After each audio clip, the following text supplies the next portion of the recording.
All right, joining us on the same at this point in time is Ambassador Ashok Sajjanha, former diplomat. Andrew Latham, Professor of International Relations, is joining us from Minneapolis in the United States. Dr. Sharad Kohli, Senior Economist, with us on the program as well. Sumit Peer, Senior Political Commentator, is with us. And last but by no means the least, Mr. Keith Vaz, former UK Minister, is joining us from London, United Kingdom at this point as well. Keith, I'm going to begin with you. Thank you so much for taking out the time and speaking with us. You have dealt with the European Union. You were in charge of Europe while you were in the cabinet. Now, this is obviously turning out to be, a fruitful association for India, considering the fact that we have, tolerated a number of headwinds that came from Donald Trump, and that FTA is still on hold. But regardless of that, life goes on for India with the European Union. What do you think is at stake for the Union when it comes to dealing with India? And shouldn't they have done this kind of an agreement way back? Good afternoon, Vinay. I'm not quite sure I was in charge of Europe. I was in charge of the European part of the British Foreign Office. I don't think anyone can actually run the whole of Europe, though, of course, Donald Trump might try and do so in the future. This deal, as you've said, and you've emphasized the main points of them so articulately, has been talked about for years and years. I was Minister of Europe 20 years ago, and I attended the first EU-India summit, which was under the presidency of Britain then, and I suppose you could say he was running Europe then, Tony Blair. And we talked about it then, and nothing has happened of any substance since then. We've had, of course, negotiations going on between Britain now, we're outside the EU, this does not affect us, and India, which we have talked about on your program before, but this is something that is much more, it's a mega deal. It can't be measured by any normal scales. So I think that there is a great interest on the part of both India and the European Union, led by Alberto Costa and Ursula von der Leyen, who are guests of honor at your Republic Day celebrations coming up very shortly. It's absolutely clear that they want to do a deal. And of course, the arrival of Donald Trump in the White House means that everyone has to find new partners. It's like one of those old country and Western dances where you stop the music and everyone finds another partner. Well, we've ended up with Narendra Modi having a dance with Alberto Costa and Ursula von der Leyen, because everyone's got to find new people to do business with, because the American way is very difficult to calibrate. You don't know whether or not tariffs are going to be introduced, deals are going to be struck, deals are going to be cancelled. So I think the Indian government, led by Narendra Modi, who's been out of the main froth of what is going on internationally, I think this is a big opportunity for the EU to sit down and sign that deal. These are very complicated negotiations, and that's why it requires a great deal of time and effort. It's taken a long time. We've signed our own deal.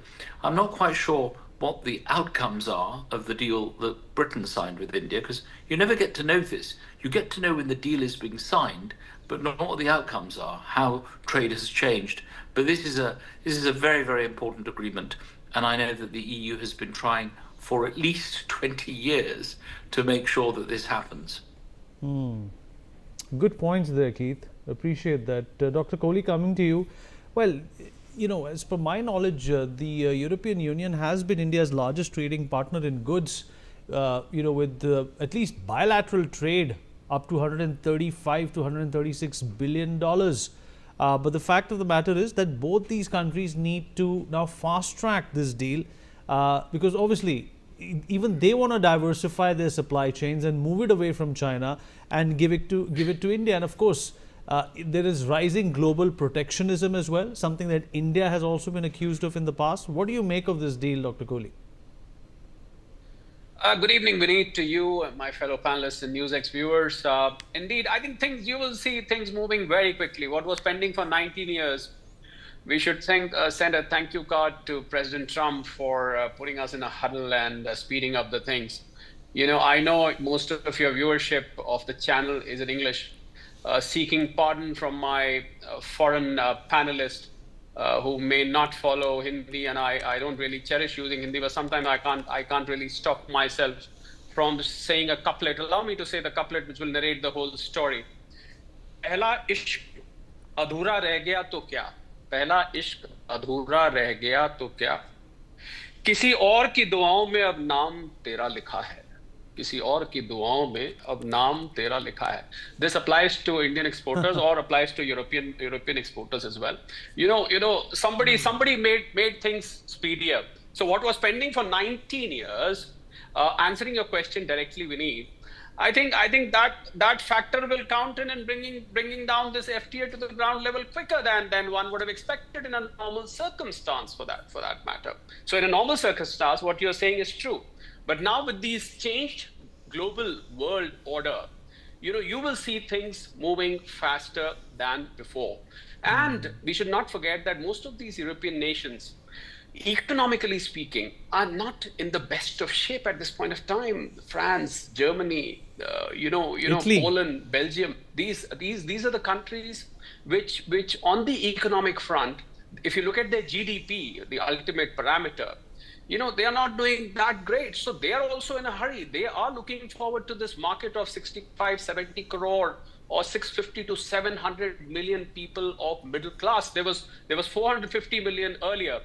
Add to that 250 million people who've been added from multi-dimensional poverty index to the neo middle class. So add that all, it comes to 650 to 700 million people, which is a huge market. It is double the size of the American population. So I think Ursula von der Leyen is definitely looking forward to this deal as much as India is looking forward to. And there are a lot of nations in Europe, which was struggling at this point of time. And, I have traveled to most of these 27 nations. I found that the Chinese goods, they dominated, whether in terms of price, the quality, the variety.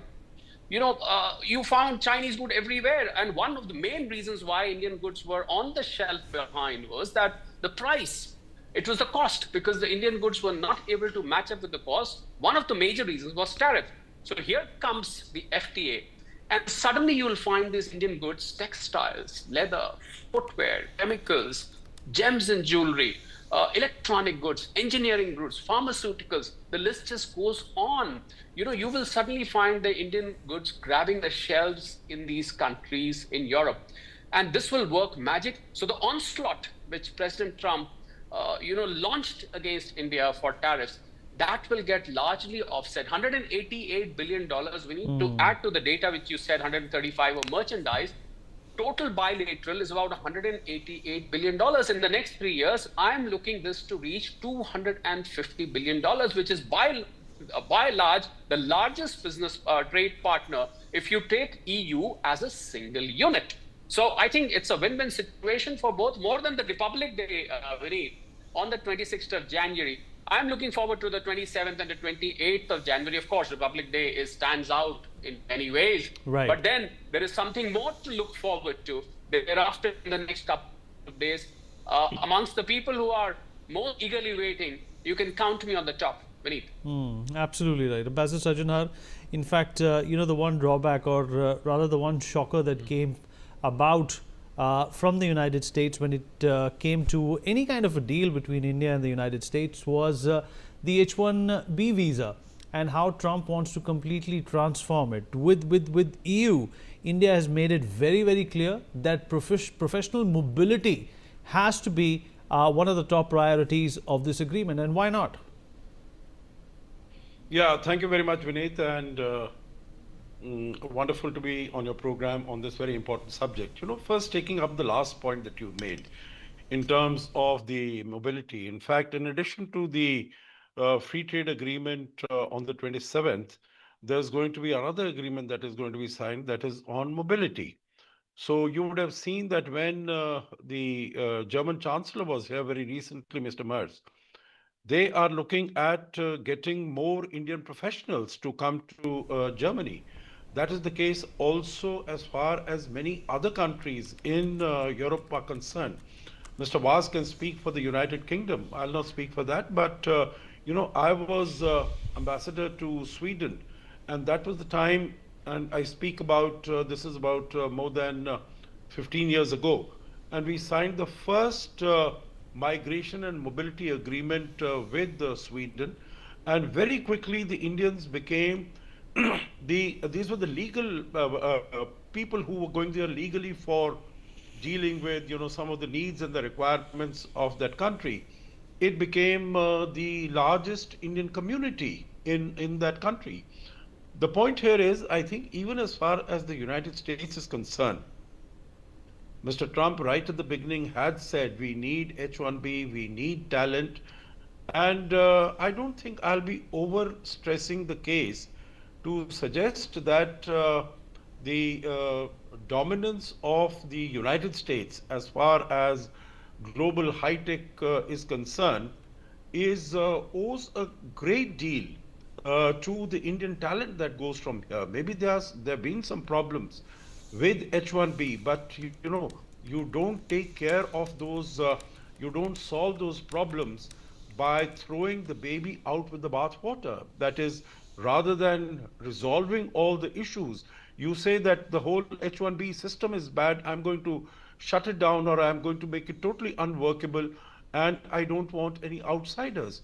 If you're not going to get outsiders, if you're not going to get talent, you're not going to be able to compete in the world of high-tech where all these people are required. If you permit a couple of other points, to what has been said, I think it's very correct when it was mentioned. I think both the previous speakers did say that this deal has taken a lot of time in happening.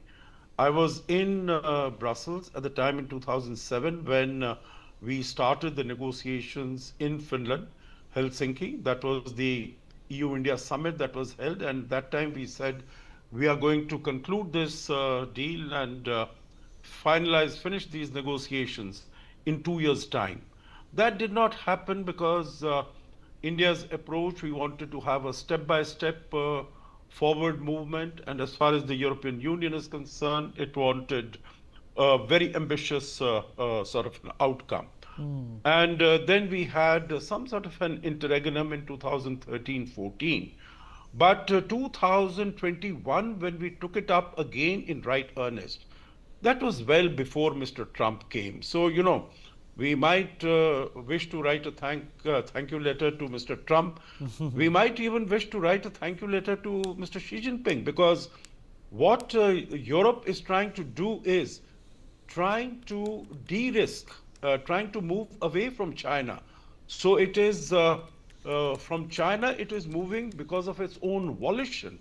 As far as United States is concerned, it is being thrown away, it is being shunned because of the additional tariffs that are being put on it. I agree, meaning in the sense that, as it has been mentioned by the European Commission President also, it is huge, 2 billion people, 25% of the global economy. Right, sir. And there are so many complementarities. Last point I want to make, Vineet, is this is much more than a trade deal. We are also going to sign a strategic defense partnership agreement. And I think there is this feeling of mutual trust that is bringing both India and the European Union together. Today, when we see the world over, that multilateralism is at its weakest, it has been receiving a lot of shocks and jolts. This is one example where multilateralism in terms of, and this is not in that sense totally a reaction to whatever is happening externally, but these two units have decided of their own accord that it is in their interest, it is in the interest of the economy, of the stability, of peace, prosperity, that they need to come together. Absolutely right. You're absolutely right, sir. Andrew, what do you make of this inadvertent galvanization of trade agreements by Donald Trump, which of course is benefiting India, is going to benefit the European Union, and perhaps the United States is going to be scratching their heads over what's happened? Yeah, I think the ambassador was correct when he pointed out that this is both predates Trump and is bigger than Trump. Trump is kind of an avatar or a manifestation of a fracturing of the old world order, and the new world order waits to be born, and we're caught in the middle right now. But one of the phenomena that we see at the moment is, and your viewers will get this because India led the way, everybody is pushing in the direction of strategic autonomy. Nobody, whether in Europe or the UK or Canada or the United States or India, wants to be dependent on one of the other great powers. Whether Russia, China, the US, doesn't really matter. They don't want their supply chains to be vulnerable to that kind of pressure. They don't want somebody talking about tariffs or somebody abducting your nationals who happen to be traveling in a country. So there's a great movement against the backdrop of great power competition and multipolarity. There's a big movement towards strategic autonomy. Everybody now is interested in multi-alignment and hedging their bets, terms that are used often in connection with Indian foreign policy. So it's not just economics. I mean, the economics, I'm not an economist, but I know that free trade agreements always have winners and losers within countries and across countries. But I look at this in terms of geopolitics as well. And here I see the Europeans moving quickly because they've seen this fracturing of the North Atlantic relationship, and they want to hedge their bets. They see in the United States, that's Donald Trump 101, isn't it? Strategic autonomy. The US will do whatever it wants with whomever it wants, whenever it wants, for America's benefit. That's the end of the old world order of multilateralism and the birth of a new world order of strategic autonomy all around. I'm not sure that that's preferable, but my preferences don't really matter here. This is a tectonic shift in world politics. This is deeply structural. And I think right now, everybody from Trump to von der Leyen to Modi to even, I almost said Mark Carney, are trying to figure out how to adapt to this new reality. But none of them are really in a position to shape the world order that's emerging. That's going to be decades in the making. You're absolutely right. Sumit, leave some closing comments for you. What do you make of this abundant opportunity that India is going to have when it comes to trade with the European Union? Obviously, like Dr. Kohli also said, that a number of those countries are not doing so well, especially Italy, Germany, and France. Even the smaller countries, including Greece, that have not been able to make ends meet. How do you think India can infuse a new sense of energy in trade through this pact? Vinny, thank you very much for having me on your show. A wonderful question to begin with. Look, when you look at Europe, it's a group of countries where everybody has individual interests, but they are bound by a common vision. I would say that it's a loosely held association. The fact remains, we have been actively chasing this deal for the last 16 years. The fact remains, if I can be blunt and direct, they don't value the Indian market. They were not valuing the Indian market much. When Modi ji came into the power, there were still books being written how India is fragile and how soon it is going to break. Till late 90s, they were writing India cannot hold on. When I have read a couple of books, that's what I'm telling you. Now, what happens is your biggest trading partner was America. Now, after Donald Trump's crazy things, whatever he did, he said, look, Europe is a threat to US, and Euro was designed to bring down the dollar dominance. That is quote unquote Donald Trump. Now, after what they had with the Americans, look to us, they were the second biggest trading partner. But when you look from their perspective, we come at number 9. So their number 1 is United States, number 2 is China, number 3 is UK. They have always tried to hedge their bets on China. They thought between China and America, they could really pass it through. But after the change of the geopolitics, things have changed. Let me quote Kaja Klaas, what was she talking and saying in Brussels around 48 hours back in the European Parliament. She said if this trade deal doesn't go in, the European economy won't be able to sustain. For the sustenance of the European economy, it's important to have this deal with India. That is after what Donald Trump did, and thankfully so. Now, what is happening here? The deal is going not to be only the FTA, it's going to be around the military, Ambassador Saab of the comprehensive defense deal. We are talking of man and mobility agreement. We are talking of making sure that the Indo-Pacific sea lanes are free. We are talking of things of intelligence sharing. We are talking of green technologies. We are talking of upcoming technologies. We are talking of green hydrogen. So it's a kind of a 360-degree pact which we are trying to do where they can hedge our bets. Now, if you look at the quantum of trade, 7 years down the line, goods and services put together possibly will go to $400 billion. That's what the projections are. But the challenge here is that it is good for us, it is good for them. But whatever we are seeing, the opportunity which is knocking our doors is because there was a geopolitical push from America, which pushed them to come here. And let me quote Dr. Jaishankar yesterday, what he said. He said, if this deal happens between India and European Union, it will not only help the Indian and the European Union economies, but this deal alone can make sure the global economy doesn't get into a recession. It will be the pillar that can hold the global economy together. So the need of the hour is deal. It is going to be a mutually beneficial deal. There's nothing wrong about it. But what did happen today at 2:30? Gorensky on a Sunday went to meet Dr. Jaishankar. With his what they call as bipartisan delegation went to meet Mr. Piyush Goyal on a Sunday, and they were rushing and telling you we want to discuss Ukraine and we want to discuss upcoming technologies on a Sunday 2:30 in the afternoon. They don't do that because they know Europeans are here. America wants this deal to be done. They are trying to make sure you don't go hanky-dory with Europeans. We have our own leverages. We have our own things to happen. And what do you think Scott Bessent yesterday out of thin air started saying, 25% tariff can go because the Russian oil has substantially decreased? No. Now today there's a competition between Americans and Europeans. Whoever signs the deal first, second person will find it more difficult. We are in a better negotiating position. So we are kind of racing between the two. We are managing the expectations between the two. Americans are actively knocking your door and saying, look, this is what we bring to the table, enough, but make sure you hedge your bets carefully. That's the summary of it. Fair enough. Beautifully summed up. Thank you so much, everyone, for being a part of this conversation.